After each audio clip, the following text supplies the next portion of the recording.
Okay, so for this session, we were going to talk about kind of what not to do.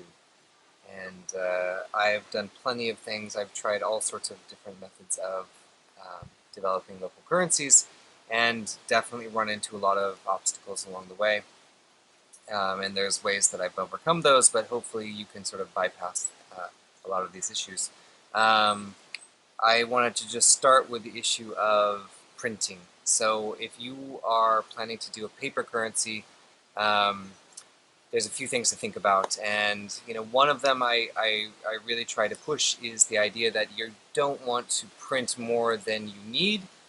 And as soon as you get those printed, I mean, these are supposed to be security uh, vouchers in a sense, like other people shouldn't be able to copy them very easily. You really want to get them out into the community as soon as possible to avoid the need for vaulting as much as you can.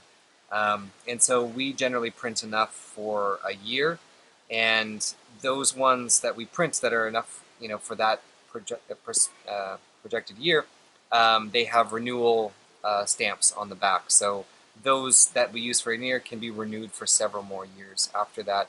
And you can also put stickers on them that kind of make them active again and again. Um, there's a couple caveats on printing them. Make sure that if you're getting them shipped to you, that there's plenty of letters explaining exactly what they are. Quite often, we're printing vouchers that, in many ways, look very much like currency. So the more you can make them look not like currency, the better. So, non-rectangular shapes, or like one side might be cut at an angle, something like this. Writing on them that this is not legal tender; it's a voluntary voucher. Using the term voucher is something that helps us quite a bit. Okay, so in terms of printing, we talked about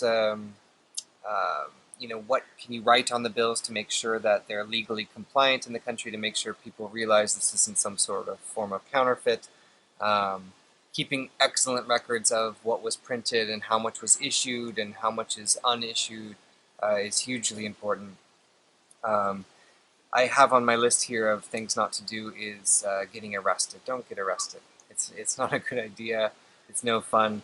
Um, uh, so do legal due diligence with a lawyer that can basically tell you, in this country these are the rules and laws, and specifically look at the laws around barter trade and voucher issuance and circulation of vouchers. That's one way we sort of enter into a fairly unregulated situation, which helps in a lot of countries.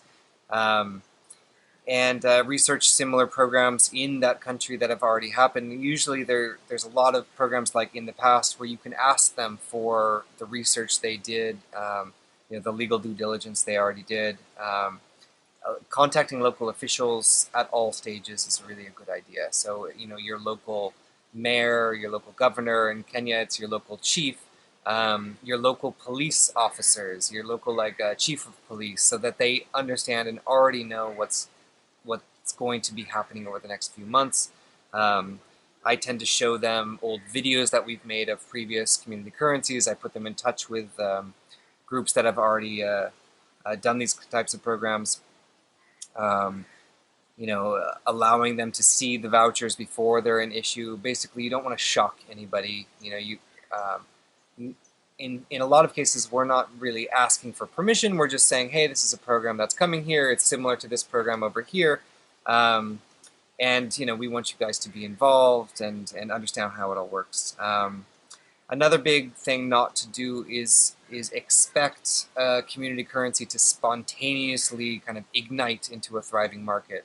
A lot of these things take a lot of work and attention, and a lot of good planning, let's say prior to launching, can be kind of useless if post-launch there's no support system there for it. So, for instance, the first week, even after launch, when these currencies have been issued in some ways, or as they're being issued, it's really important that people understand where they can use them, and that marketing and signage or directories or radio shows or TV ads have already been prepared and they're already going. So like that first week, people already know, what this is about, and quite often we do a huge amount of like really hand holding, like taking this woman saying, "Oh, you need to do some sewing or tailoring.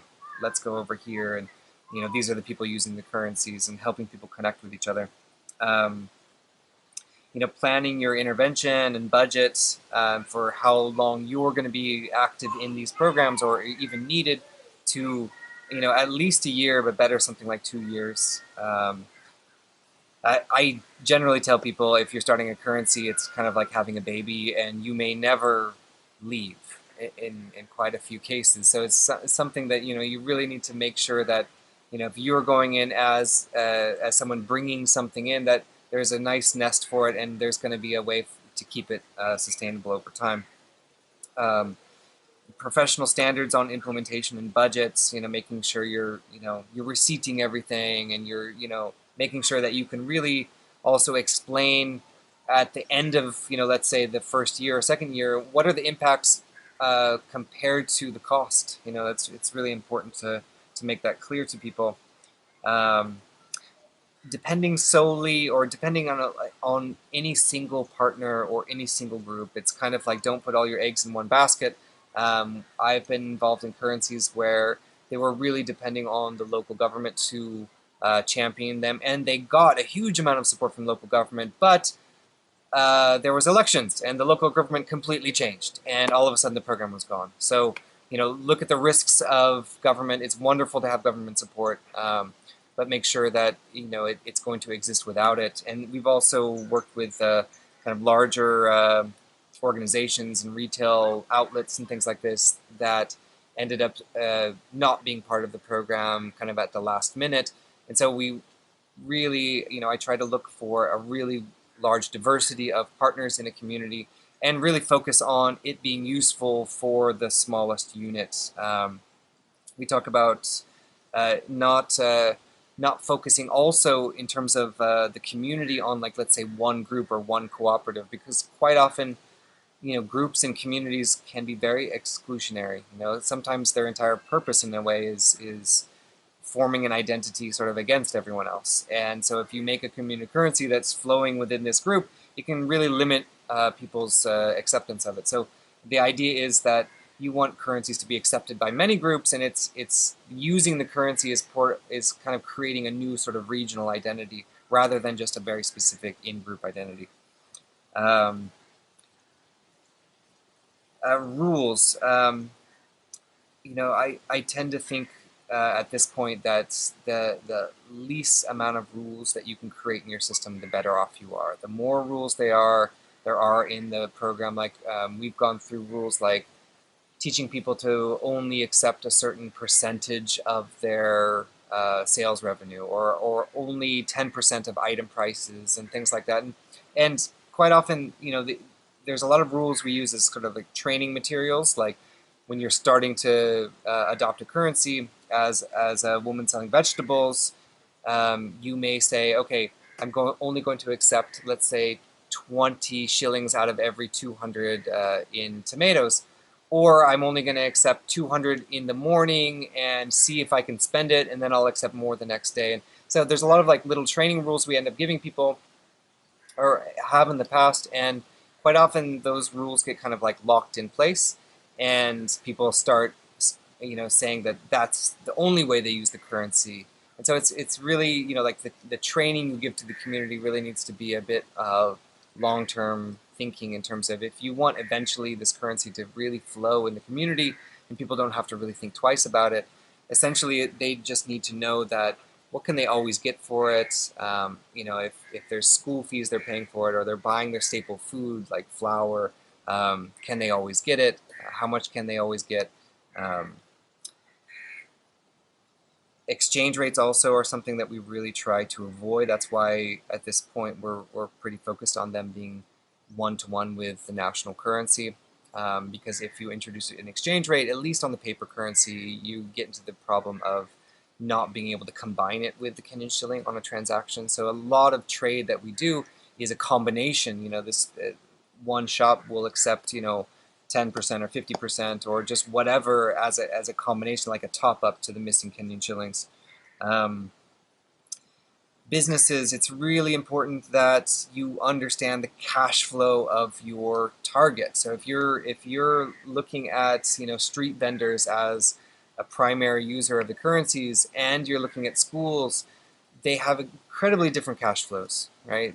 Some are extremely daily. They're buying their stock on every single day, versus a school is dealing with exam fees and tuition payments and salaries and things like this. So it's really a key thing to understand the cash flow, and also understand the flow between those members of the trading network, at least the initial ones that are going to sort of spur it on. So again, like in our pilot stage, we're looking for networks, small group, or what we call cluster groups of like 5 to 10 people who will be trading with each other on a daily to weekly to monthly basis, and a good diversity. Like the more economic diversity there is, there's more stability in the currency system. Um, the social enterprise, or if you're looking at seeding these programs with like a particular cooperative or a group of social enterprises, it's really important that they can be collecting enough of the local currency and be using it at a very efficient rate for their own operating costs. And not only that, they should be able to provide excess for community service work. And so really understanding the cash flow of all those businesses is extremely useful. You can't design a currency in a way if you don't know the cash flow of your audience.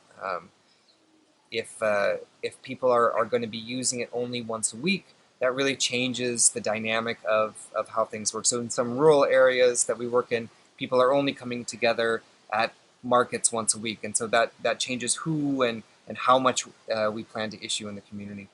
Another thing is about isolation. A lot of communities develop currencies in interesting and unique ways, but that sometimes makes them very hard to ever link in with other currencies. And so one thing that we're trying to do is, as we develop these local currency networks, let's say around Kenya or Africa in general, we're trying to make sure that they do two things: that they can provide this stable buffer for the community, and that at some point they're able to also transact with other community currency groups. And so there's a lot of standards on how that works, in terms of, like they're thinking about the asset backing and how much is issued per person, and what is the value they're issued at, and how can you create a form of exchange between those currencies.